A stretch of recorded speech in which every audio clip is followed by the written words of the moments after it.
detido na abastança material. É, sobretudo, amor, auxílio, doação de si mesmo. Todos podemos ajudar. Se és rico de saúde, não te esqueças da palavra de estímulo ao doente. Se a cultura intelectual te felicita o raciocínio, não ouvires o irmão que reclama o teu concurso para melhorar-se. Se possuis a fé, ajuda o descrente, dando-lhe o testemunho de tua renovação espiritual. Se recebesses o dom da alegria, não te esqueças do triste e ampara-o, a fim de que se erga no caminho da esperança. Cada qual pode ser rico na posição em que se encontra. Se o homem de grande expressão financeira pode ser o rico de ouro terrestre, o homem pobre de recursos materiais pode ser rico de talentos do espírito.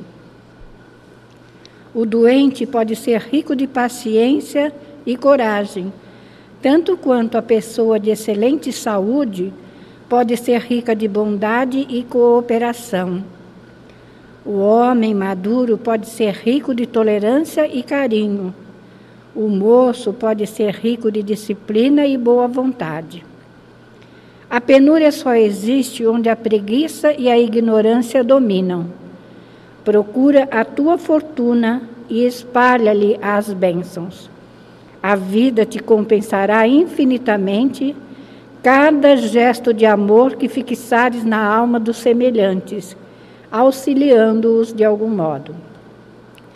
Deus é nosso Pai de ilimitada misericórdia, mas também de infinita riqueza. Na condição de seus filhos, distribuamos os recursos que a vida nos empresta em seu nome, convencidos de que o céu nos retribuirá sempre de conformidade com as nossas próprias obras. Emmanuel, do livro Mãos Marcadas, psicografia de Francisco Cândido Xavier. Graças a Deus.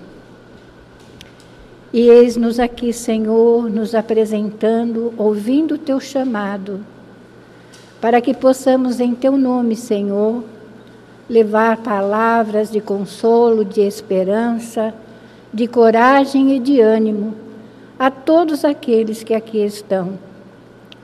Mas que essas energias, Senhor, se irradiem por todo o planeta. Nossa escola abençoada, nossa oficina de trabalho e hospital de nossos espíritos. Que a tua bondade se estenda, Senhor, sobre toda a humanidade e nossa família maior. Abençoa todos nós na tarde de hoje, para que através da compreensão do teu Evangelho, nós possamos cumprir a tua vontade acima de tudo.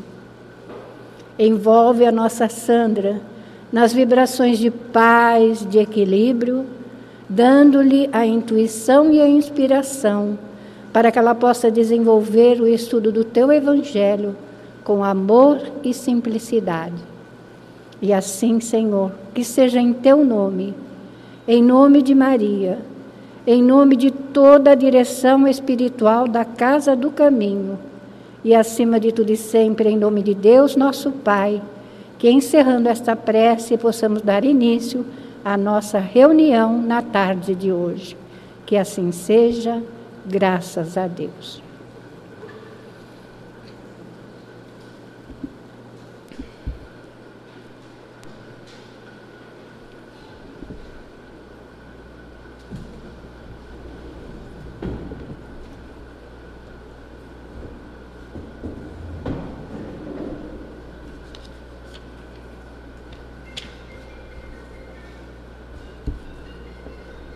Boa tarde a todos. Estão me ouvindo direitinho? É com alegria que estamos aqui, não é? Depois, é a minha primeira palestra presencial, depois, não é, desses 2 anos aí fazendo palestras online. Então é realmente uma alegria enorme no meu coração. Eu falei assim com uma pessoa muito querida. Falei, nossa, falar de Jesus é muita responsabilidade. Falar do Evangelho de Jesus é de muita responsabilidade, não é? Aí eu falei, a gente fica com receio, a gente treme, Mas ela fala assim, você dá palestra há quanto tempo? Eu falei, bastante. Mas é difícil, não é? Não é fácil, não flui. Né? Então, ela fala, você é uma trabalhadora ali, persistente, né? Com todo o receio que você tem, com toda a... Quer fazer as coisas direito, quer fazer com perfeição, não é? Mas você é uma trabalhadora que vai em frente e que persiste, não é? Então, a gente tem que persistir mesmo. A gente tem que ter a perseverança, a gente tem que ter a humildade de que a gente sabe até um limite, não é? Tudo que a gente estuda para falar, às vezes, a gente guarda, não é? Mas na hora a gente vai falando a lição ela se direciona para outro caminhar. Então, hoje nós vamos falar do capítulo 2 do Evangelho. Meu reino não é deste mundo. E a gente sabe, quando Jesus falou, né, essa frase, ele estava num diálogo, né, num interrogatório com Pilatos. Quando Pilatos interroga e fala assim, tu és o rei dos judeus? E Jesus responde, meu reino não é deste mundo. Aí a gente pensa mesmo, o reino de Jesus não é realmente desse mundo onde não há fraternidade, desse mundo onde há o desamor, desse mundo onde há a indiferença, não vou falar nem das guerras, desse mundo onde há a vaidade, não é? A falta de fraternidade de uns com os outros, não é? Então, mas a gente não deve ficar triste por causa disso. Quer dizer que a terra não vai ser o reino de Jesus nunca? Não é? A gente não deve desanimar, a gente não deve ficar triste. Então, em cima disso que eu estou falando, da gente não desanimar e não ficar triste, a gente traz a folhinha da semana passada, que se chama O Grande Futuro, que a gente leu, né? E na hora me veio assim um pensamento, sabe aquelas intuições que fala isso? Então tem um parágrafo onde Jesus fala assim, o mestre asseverou que o seu reino ainda não se instalara nos círculos da luta humana. No entanto, é justo ponderar que o Cristo não deserdou o planeta. Não é? Nosso planeta não foi deserdado. A palavra dele não afiançou a negação absoluta da felicidade celeste para a Terra, mas apenas definiu a paisagem então existente, sem esquecer a esperança no porvir. O mestre esclareceu, mas agora o meu reino não é deste mundo.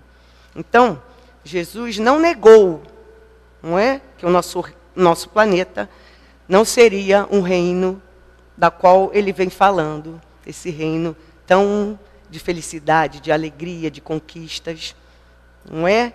E cabe a cada um de nós conquistar esse reino, potencializando o que a gente traz, que Deus colocou no nosso coração, potencializando cada virtude, cada sentimento, para que a gente chegue a esse reino de forma feliz, não é? Que a gente tanto deseja.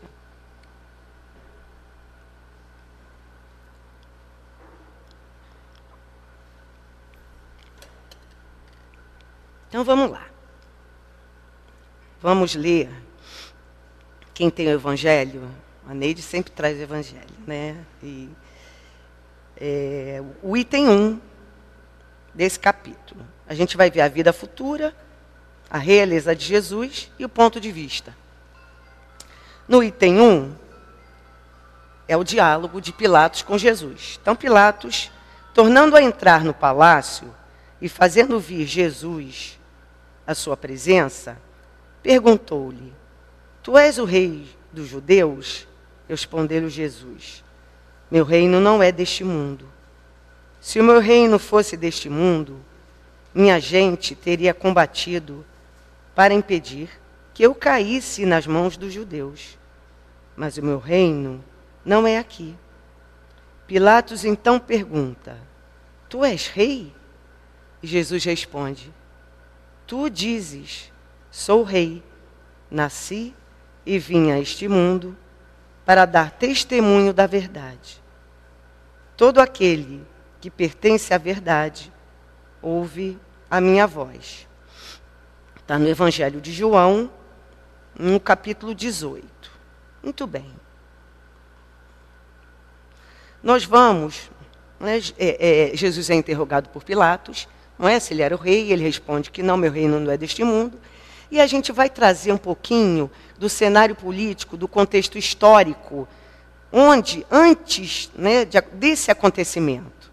Então, Jesus estava no Monte das Oliveiras, ali orando, junto com Pedro, junto com Tiago e João. Tiago era irmão de João. E a gente abre um parênteses só para falar de João, rapidinho, tá? João, no livro, deixa eu ver se eu lembro, Francisco de Assis, psicografado por João Nunes Maia, pelo espírito de Miramês, traz toda a vida de João, desde o começo do seu apostolado, até ele chegar, ele reencarnar como Francisco de Assis. Francisco, em homenagem, o pai deu esse nome em homenagem aos franceses, tem uma história bem bonita do seu nome. E João, ele era extremamente dedicado a Jesus. Ele tinha um amor, assim, posso falar, transcendental, né, a Jesus. Era um amor, assim, incondicional, era um amor de se debruçar, de tudo. E tanto que ele foi, depois que Jesus partiu, foi ele que cuidou de Maria, até ela desencarnar. E João foi recebido na espiritualidade por Maria e por Jesus. Então, olha a elevação, né, desse espírito, como esse espírito, a evolução dele, né, nessa trajetória. E esse livro traz que, como ele era um apóstolo, sofria perseguições, né, como todos que seguiam Jesus.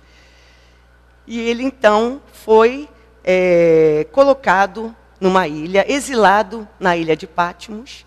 E ali, era uma ilha que não tinha muita vegetação, não tinham muitos animais, mas os soldados romanos estavam ali para tomar conta, não é? Tinha água, tinha comida, mas estavam ali para cercar ele, para ver se ele não fugia, aquelas coisas, vigiá-lo. E ele, o que ele fazia? Aproveitava esse momento para falar da vida de Jesus, para cada soldado que ali estivesse. E aqueles soldados, eles amavam conversar com João. Eram histórias. Imagina João com toda a tão sublime que ele era, tanto magnetismo, não é? Tão um coração de amor, falando sobre Jesus. Contagiava, não é? Aqueles soldados. Tanto que quando esses soldados retornavam para Roma, eles já retornavam convertidos ao cristianismo. E os romanos falavam assim: poxa, o governo romano, como é que pode um homem conseguir transformar o coração, não é, desses soldados guerreiros, desses soldados belicosos, não é? Então, havia essa transformação. E João continuava, né, a doutrinar, a falar da vida de Jesus. E os soldados e o governo romano, então, resolveu, diante disso tudo, né, dessa transformação dos soldados, colocá-lo em uma um barril, tá certo? Disse. Num barril ali dentro tinha, eu não me lembro se era azeite quente ou óleo quente. Era uma das duas, né? Não importa, mas era algo muito quente para que ele morresse. E João entrou nesse barril com óleo quente ou azeite quente, não importa. E ele não sofreu nada, nenhum ferimento, nenhuma lesão, nada aconteceu com João. Diante da sua conexão direta com Jesus, com Deus, com a espiritualidade, com a sua fé, não é? E ele foi então poupado, ele foi protegido por ser um trabalhador de Jesus, um apóstolo de Jesus, não é? E seguir espalhando então a boa nova.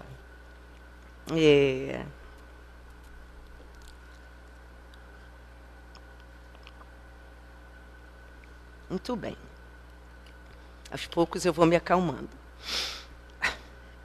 Bom, então, voltando, trazendo de volta vocês ao Evangelho, só trouxe porque é muito sublime a história dele, é muito linda, não é? Que ele amava de forma incondicional e ele veio consolidar a terra com seu amor, não é? Então, é uma história muito bonita, se vocês puderem ler esse livro.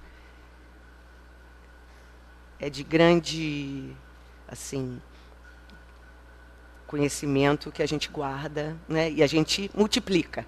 Porque o conhecimento a gente não vai travar, não é? A gente vai multiplicando e vai espalhando como trabalhadores de Jesus que nós somos. Então, vamos lá. Vamos voltar aqui a Jesus no horto, né, com Pedro, com Tiago e João.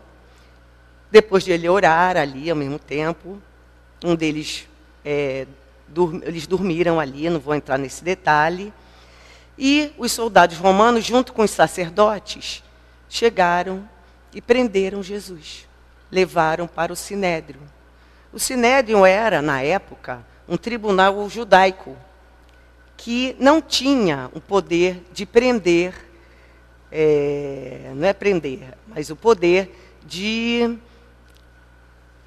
assinar a pena de morte, ou a morte de alguém, não é? E o que teria que fazer? Pegar essa pessoa e transferi-la para a autoridade romana.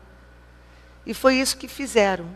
E esse tribunal era composto de sacerdotes, né, que tinham um poder muito grande ali naquela época. Os fariseus, que cultuavam a aparência. Eles usavam a religião para, vamos dizer, subir na vida, não é? Então, esse tribunal, ele tinha essa composição dos sacerdotes, dos fariseus, dos doutores da lei, mas eles não tinham a autoridade de tirar a vida de ninguém. E Jesus, então, foi levado a Pôncio Pilatos, e Pôncio Pilatos, então, no fundo, ele não queria tirar a vida de Jesus, não é? Mas você que está no poder, você acaba entrando no sistema, não é? E a pessoa, vamos falar da gente, se nós tivéssemos no poder, será que a gente ia fazer o quê? Não é? Que caminho a gente ia tomar? Que escolhas a gente ia fazer? Então, Pôncio Pilatos lavou as mãos com a pressão toda dos judeus, e Jesus, então, foi condenado à morte e crucificado.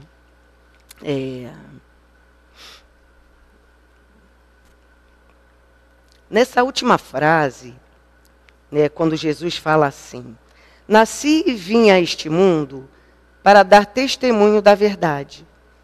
Todo aquele que pertence à verdade, ouve a minha voz. Então a gente pensa assim, que verdades seriam essas que Jesus veio trazer? Jesus veio trazer as verdades espirituais, a vida futura. Ele veio falar da vida futura. Ele veio falar da vida espiritual. Ele veio falar da imortalidade da alma. Ele veio falar, até me desconcentrei. Ele veio falar da imortalidade da alma. Só que ele não poderia falar de forma direta para aquele povo que era imaturo espiritualmente. Não é? Então ele falava por parábolas, contava as histórias, ele usava os elementos daquela época. Ele usou o grão de mostarda, que é uma sementinha minúscula. Não é? Ele compara o grão de mostarda à fé que a gente ainda não tem. Mas esse grão de mostarda, ele vai crescer, ele vira o quê? Uma árvore enorme, uma árvore frondosa. Então ele ia fazendo essas comparações. Então ele veio mostrar como é que, vamos falar da gente, né? Como é que a gente deveria agir para alcançar essa vida, alcançar esse reino. Porque com certeza a gente quer chegar na vida espiritual com a consciência tranquila, não é? Ninguém quer chegar na vida espiritual com peso nas costas, puxa, deixei de fazer isso, deixei de abraçar o meu amigo, deixei de perdoar, deixei disso, deixei daquilo. Não. A gente quer chegar lá pleno, não é? Então, quando a gente fala das parábolas, não é, que são histórias trazidas por Jesus, a gente traz em cima desse tema a parábola do festim das bodas, a parábola do banquete de núpcias, que está no capítulo Muitos os chamados e poucos os escolhidos. Não é? Essa parábola, ela traz vários ensinamentos. Então, vem contar, vamos resumir rapidinho, né? Que é a história de um rei, de um senhor, que vem, o seu filho vai casar, né? Por isso as bodas, e ele então pede para os seus empregados distribuírem os convites. Ele fala, esses aqui eu vou convidar. Então, os seus empregados partem para convidar essas pessoas. E essas pessoas, então, começam a dar desculpas, se recusam, não é? Ah, hoje eu não posso, hoje eu vou para minha casa de campo, hoje eu vou trabalhar, hoje eu vou fazer isso, fazer aquilo. Então, começaram a arrumar um monte de desculpas. E o Senhor, então, não desiste, chama outras pessoas, convida outras pessoas. E essas pessoas recusam também. Até que ele fala assim, chama todos que encontrares, né? Na rua, no mundo, vamos falar assim, no mundo. Aí vem os estropiados, deserdados, não é? Vem todos ali e eles participam da festa. Só que quando um deles entra na festa, ele não está vestido apropriadamente. Ele não está vestido com a veste nupcial como traz Jesus. E o Senhor, então, pega, né, pede para esse rapaz, para esse homem, sair da festa e ele vai passar por ranger de dente, vai sofrer lá a penalidade. Como a gente falou anteriormente, as parábolas, elas trazem a simbologia, não é? Jesus, ele vem mostrar que o banquete de núpcias, ele se compara a quê? Ao reino dos céus. Não é? Onde tudo é alegria, né? Porque uma festa de casamento é um motivo de alegria. Não é? Reunião de pessoas que se amam, é uma confraternização, é uma honra você estar numa festa de casamento. Então, ele compara a esse reino, onde há fraternidade, onde há tolerância, não é? E a veste nupcial, ela não é... Outro dia eu olhei assim, é uma roupa que você, né, coloca, é um smoking, é um vestido de festa. Não. Só entra no reino dos céus, só vai... Eu falo assim, só entra, parece que eu estou determinando, né? Mas precisa um esforço, não é? Mas vai entrar no reino dos céus aquele que tiver a pureza do coração. O coração puro, não é? Fazer a caridade, nas pequenas coisas. Às vezes a gente fala assim, mas fazer a caridade é algo muito grande. Não, a gente começa, né, nas pequenas coisas, para depois a gente, aquilo já fazer parte, né, do exercício, né, do amor, da prática, né, do bem, que você, de repente, quando não tem aquilo, você sente falta. Você fala, poxa, hoje eu não tenho trabalho, hoje não é? Então, a gente precisa, aos poucos, né, despertar esses sentimentos que a gente já traz. Às vezes a gente pensa até, eu não consigo ter a tolerância, eu não consigo ser fraterno. Consegue sim, porque todos os sentimentos dessas virtudes estão dentro da gente. Essa parábola é interessante, a gente volta a falar, porque está lá naquele capítulo, né? Muitos os chamados e poucos escolhidos. Não é? Quantos de nós somos chamados? A todo momento, a todo tempo. E muitas vezes a gente se recusa a participar, não é, do banquete, dessa festa. Não é? Por motivos simples, por motivos que a gente considera importantes, mas que não são importantes verdadeiramente para, né, o espírito. É porque a gente ainda é muito apegado às coisas do mundo e às coisas materiais. Então vamos continuar. Aí Kardec vem falando, vem comentar sobre esse diálogo de Pôncio Pilatos com Jesus. E vem falar sobre a vida futura.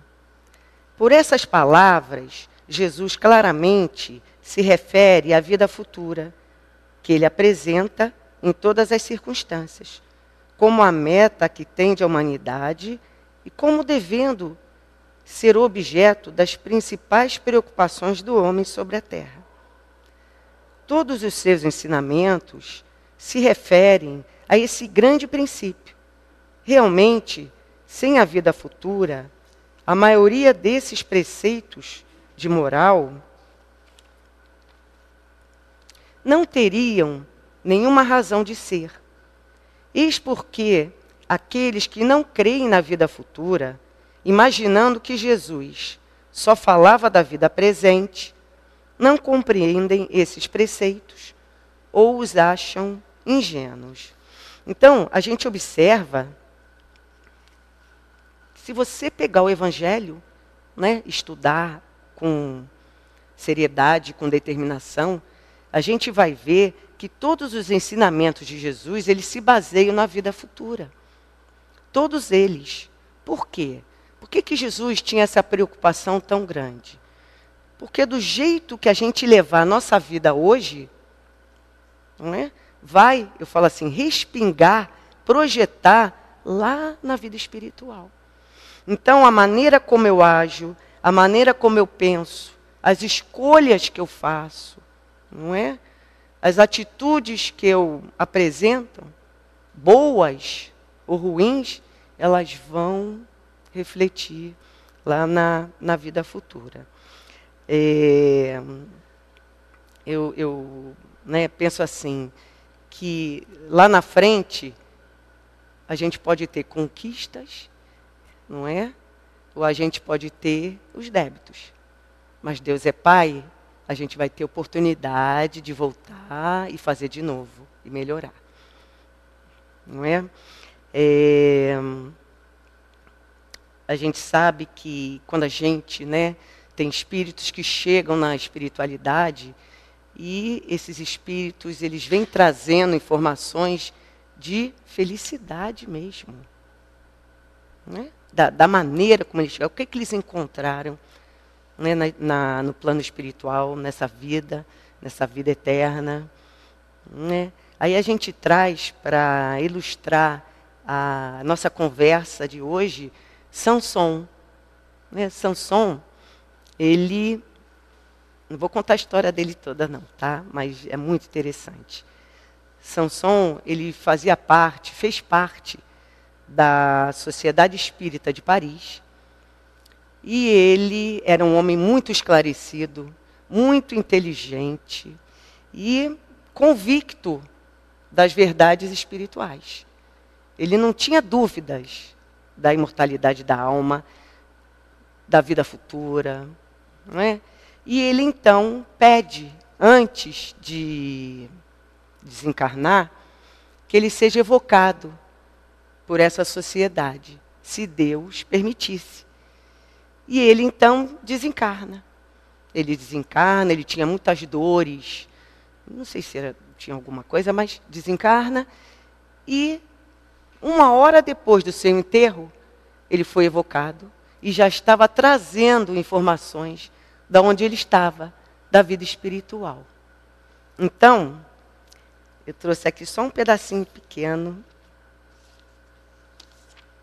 A vontade é ler tudo, porque é muito, muito bom.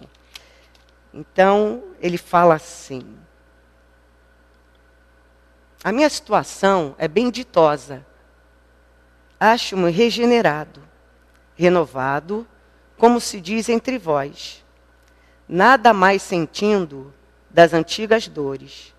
A passagem da vida eterna para a dos espíritos deixou-me de começo num estado incompreensível, porque ficamos algumas vezes muitos dias privados de lucidez. Não é? É aquela perturbação que a gente sabe, né, do desencarne, do momento de desencarne, até você atingir a lucidez, como ele fala aqui. Tem pessoas, espíritos, que demoram bastante, outros não. Ele demorou somente 8 horas para que a lucidez voltasse. Né? Então ele fala: eu havia feito, no entanto, um pedido a Deus para permitir-me falar aos que estimo. E Deus ouviu-me. Aí porque ele veio, né, falar isso tudo. Aí os encarnados perguntaram assim: ao fim de que tempo recobraste a lucidez das ideias? A fim de 8 horas. Deus, repito, deu-me uma prova de sua bondade, maior que o meu merecimento, e não sei como agradecer-lhe. Aí pergunta assim: você está certo? Né, que você não está, que você não pertence mais ao mundo dos encarnados? Perguntaram a ele. Aí ele responde: certamente. Eu não sou mais desse mundo, porém, estarei sempre ao vosso lado para vos proteger e sustentar, a fim de pregardes a caridade e a abnegação, que foram os guias da minha vida. Depois ensinarei a verdadeira fé, a fé espírita, que deve levar a crença do bom e do justo. Estou forte, robusto, aí foi falando, e transformado. Então, a gente pensa assim: é um espírito que a gente pode e quer, né, no caso, tomar como modelo. Não é? É um espírito que conseguiu passar pelas dores, as dificuldades, vencer as suas imperfeições, não é? Convicto das verdades, e foi em frente. E olha o estado de felicidade que ele alcançou. É o contrário. Acho que a maioria já viu o filme Nosso Lar, de André Luiz, né? Do espírito que André Luiz, quando encarnado, era um médico importante, e tinha sua família, né? Tinha os filhos, tinha a esposa, e junto a essa família ele vivia uma vida paralela, uma vida na boemia, da bebida, não é? Da esbórnia. Então, ele veio com esse dom, né, de cuidar das pessoas. E ele, então, às vezes se negava a cuidar de determinadas pessoas que chegavam ao seu consultório. Ele rejeitava, ele não falava: não cuido, não vou receber. Tá? E ele desencarna. E ele chega à espiritualidade, a um lugar lá, porque a consciência dele não é uma consciência de muitos erros, e ele passa ali por uma região difícil, não é? Sofrendo e com ferimentos e tudo, e pedindo a Deus que tivesse misericórdia dele. E Deus o ouve e o leva para o nosso lar, para a colônia Nosso Lar.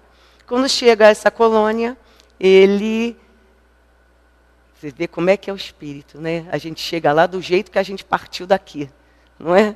A gente não vai melhorando, não. A gente conquista aqui para lá a gente manter a nossa tolerância, o nosso amor, né? Só vou falar de coisa boa, não vou falar nada de ruim, não é? Então ele levou tudo aquilo que estava na sua consciência, e quando foi lá para a colônia Nosso Lar, o que ele quer fazer? Não, eu quero ser médico, eu quero dar consulta, eu quero isso, eu quero aquilo. Não é? Como se ele tivesse, né, a condição, a evolução moral para determinar situações presentes. E eu não sei o nome da trabalhadora que ele estava, né, que orientava, que coordenava os trabalhos nessa colônia, Nosso Lar, Narcisa, obrigado, Dicinha, Narcisa. E ela então fala, olha, você vai começar varrendo o chão do hospital. E ele aceitou. Não é? Ele foi entendendo que aquilo era necessário. Não é? Que aquilo era preciso para que ele alcançasse o equilíbrio, para que ele ficasse bem, para que ele ficasse tranquilo. Não é? E ele foi assim. Tanto que ele, hoje em dia já bastante escreve, né, vários livros, né, livros de André Luiz. A literatura de André Luiz é imensa, é enorme, e vem esclarecendo, vem trazendo notícias do mundo espiritual, não é? Das regiões umbralinas, e de colônias, de trabalhos, não é? E vem nos orientando nesse sentido. Então,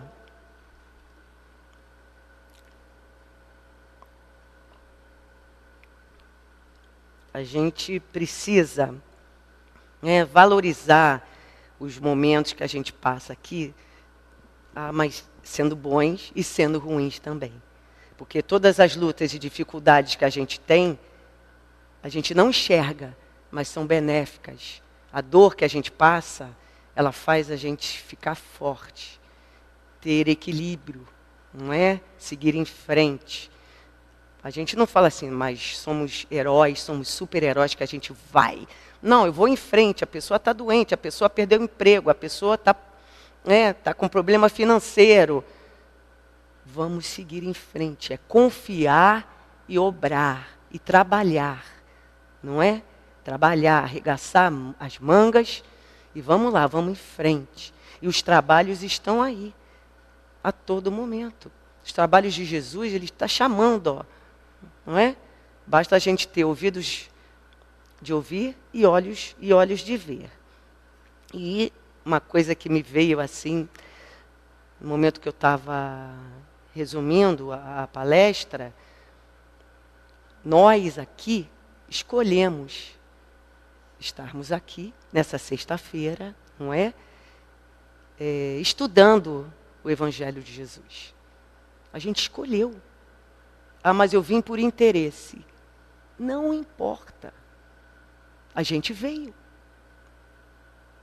Eu vim por interesse porque eu vou ser beneficiada. Não importa. A gente veio. Não é?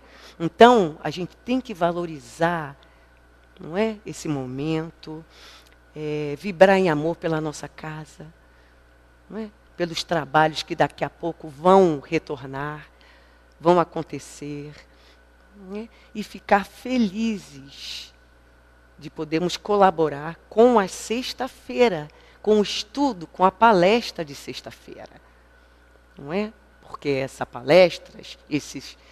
palestras, esses estudos, eles vão abrindo caminho para outros trabalhos.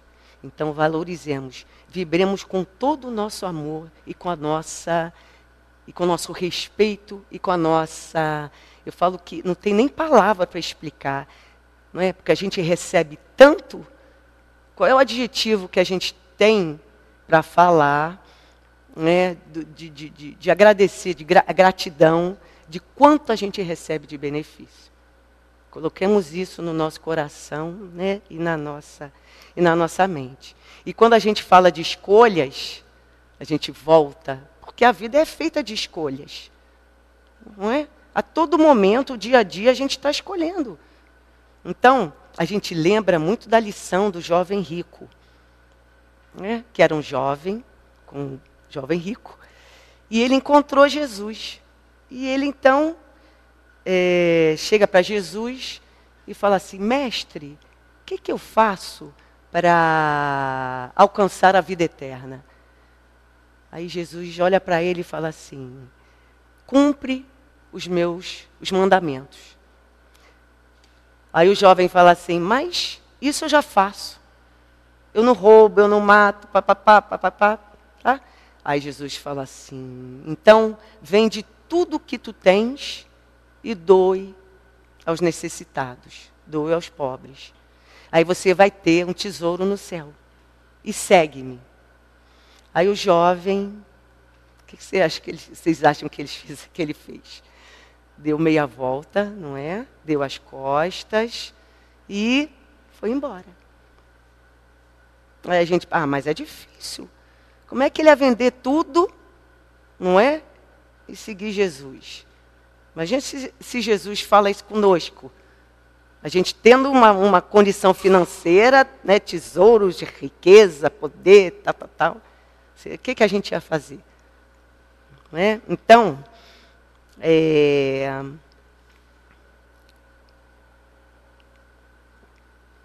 mas tem um fundo moral essa lição. Não é? Jesus via no coração daquele jovem que ele era apegado extremamente aos bens materiais. Que ele não ia renunciar, que ele não ia fazer nenhum sacrifício. Ele não tinha, a gente pode falar assim, o que ele conquistou, mas ele era um jovem honesto, ele era um jovem que cumpria, tinha conquistas? Tinha. Mas as suas conquistas não iam até a ser uma pessoa abnegada, desprendida. Não é? Porque o que é a abnegação? Vamos lá. O que é a abnegação? O que é ser uma pessoa abnegada? É você abrir mão dos seus interesses em prol dos interesses do outro. Me lembrei muito do amor que a gente tem, o pai e a mãe, pelo filho ou filha. Para mim é um amor abnegado, né? Porque a gente abre mão de muitas coisas, abre mão de tudo. Acho que nem muitas coisas, é tudo. Se tivesse uma falta d'água no planeta, e na nossa casa tivesse uma gotinha de água, essa água iria para quem? Para o filho, para a filha, né? Então, mas acho que é só com os nossos filhos. Bom, porque com a humanidade, com as pessoas que estão à volta, a gente ainda não tem essa conquista, né? Esse amor. Kardec fala que a abnegação ela faz parte da caridade. Ela é um dos 3 componentes da caridade, não é? A gente pode pensar assim: como é que eu conquisto, né? Como é que eu conquisto? Vou falar dessa virtude que a gente está falando agora, da abnegação. Como é que eu faço isso? Como é que eu faço essa conquista? Né? Tem 2 momentos: pelo esforço e pela escolha. Então me veio muito, né, o trabalho de sábado aqui dos jovens. Se de repente alguém nos convida a dar uma aula de reforço, não importa, de matemática, de inglês, não importa, né, para os jovens, para as crianças. E a gente sendo professor, não é? A gente vem cá, vem dar aula. E a gente pode falar que sim e que não. É uma escolha, certo? Tá? Mas a pessoa fala assim: essas aulas serão administradas aos sábados, de manhã. Aí, vou falar de mim. Aí eu falo assim: mas sábado de manhã? Sábado é o único dia que eu posso dormir até tarde, não é? É o único dia que eu tenho as minhas coisas para fazer.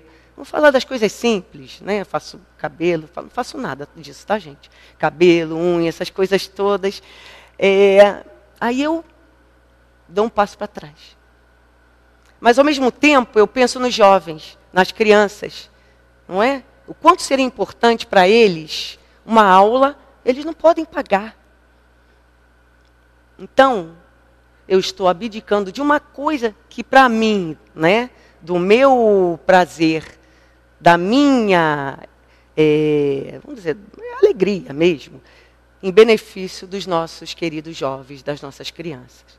É uma abnegação simples? É. E aí, aos pouquinhos, né, a gente vai começando a exercitar essa virtude. É interessante que o dia que não tiver, né, os jovens não vai acontecer nunca isso. O dia que os jovens não vierem aos sábados à Casa do Caminho, a gente vai sentir falta daquele trabalho. Com certeza. E aos poucos a gente vai trazendo, vai conquistando aos pouquinhos. A gente fala, mas numa encarnação a gente conquista uma virtude? Não, não é? É aos poucos, é devagar, com perseverança, com boa vontade e com amor no coração. Mas vamos lá.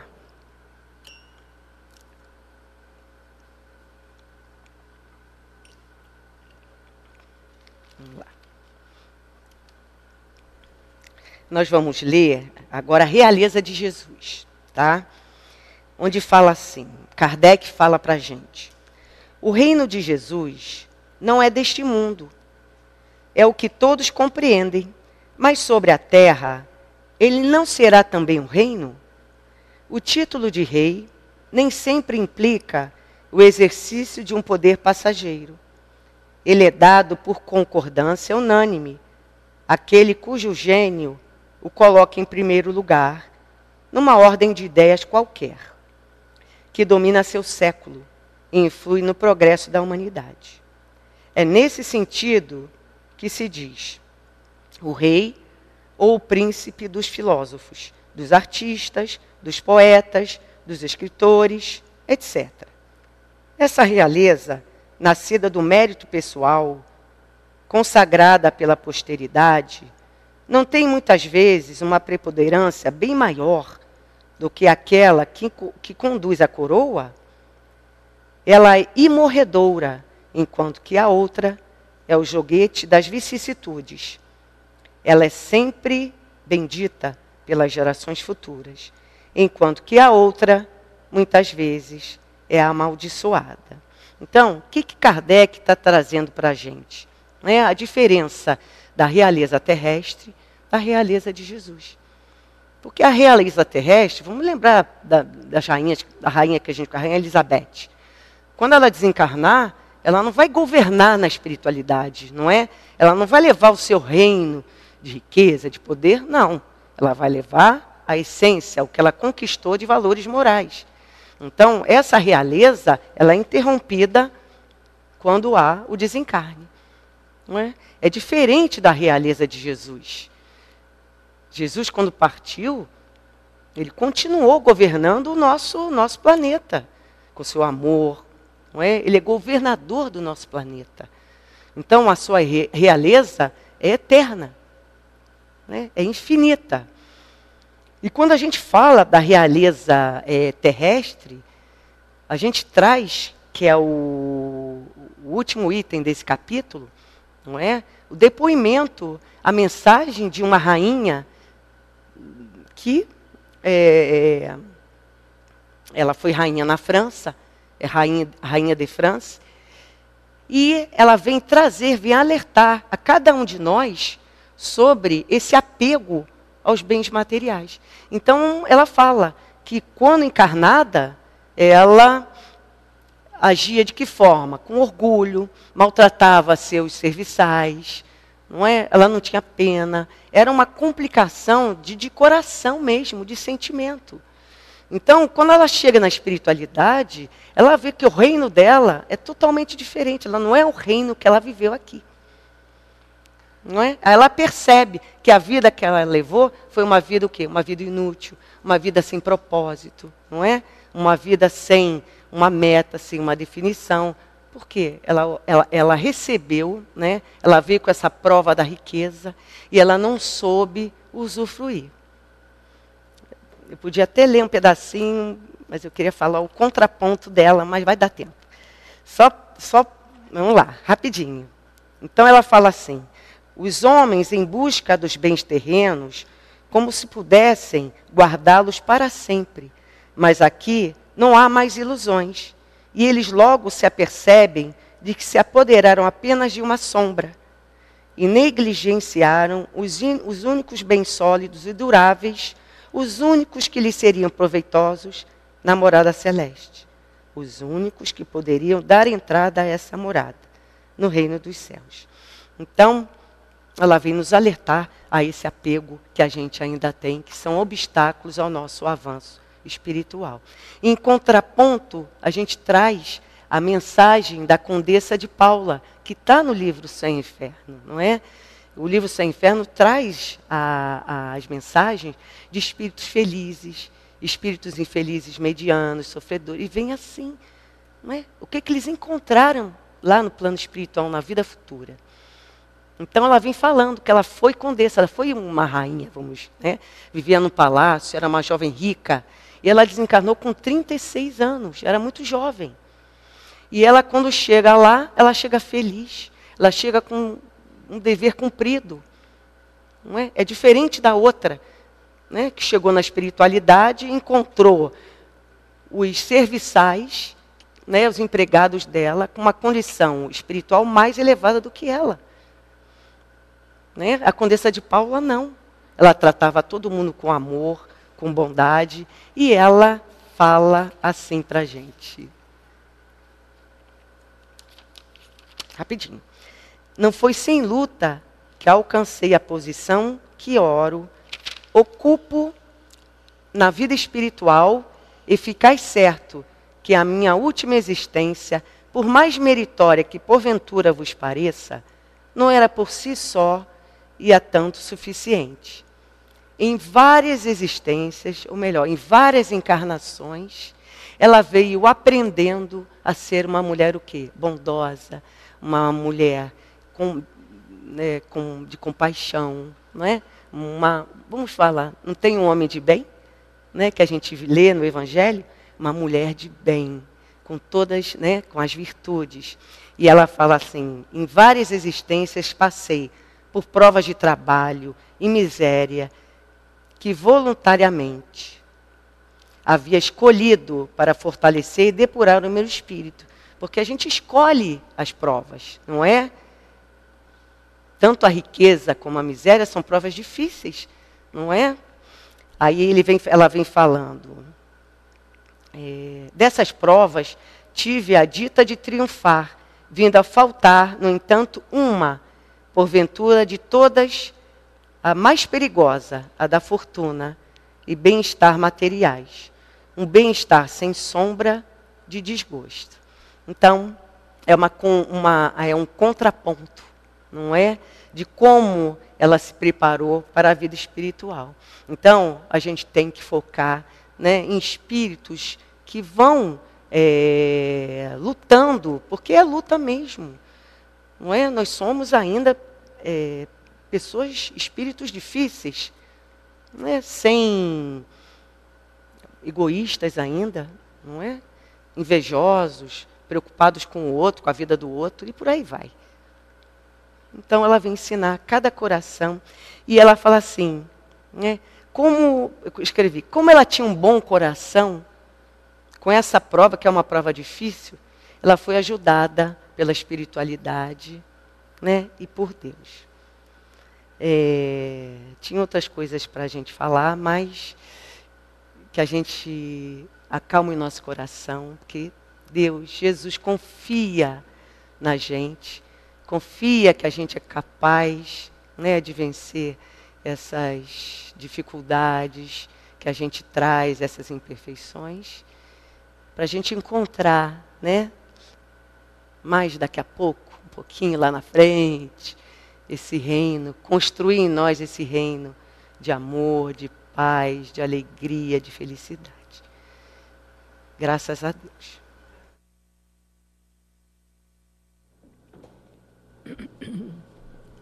E vamos agora à leitura do Fonte Viva, a lição de número 4, cada qual. Ora, há diversidade de dons, mas o Espírito é o mesmo. Paulo, primeira carta aos Coríntios, capítulo 12, versículo 4. Em todos os lugares e posições, cada qual pode revelar qualidades divinas para a edificação de quantos com ele convivem. Aprender e ensinar constituem tarefas de cada hora para que colaboremos no engrandecimento do tesouro comum de sabedoria e de amor. Quem administra mais frequentemente pode expressar a justiça e a magnanimidade. Quem obedece dispõe de recursos mais amplos para demonstrar o dever bem cumprido. O rico, mais que os outros, pode multiplicar o trabalho e dividir as bênçãos. O pobre, com mais largueza, pode amealhar a fortuna da esperança e da dignidade. O forte, mais facilmente, pode ser generoso a todo instante. O fraco, sem maiores embaraços, pode mostrar-se humilde em quaisquer ocasiões. O sábio, com dilatados cabedais, pode ajudar a todos, renovando o pensamento geral para o bem. O aprendiz, com oportunidades multiplicadas, pode distribuir sempre a riqueza da boa vontade. O são, comumente, pode projetar a caridade em todas as direções. O doente, com mais segurança, pode plasmar as lições da paciência no ânimo geral. Os dons diferem. A inteligência se caracteriza por diversos graus. O merecimento apresenta valores múltiplos. A capacidade é fruto do esforço de cada um. Mas o Espírito Divino, que sustenta as criaturas, é substancialmente o mesmo.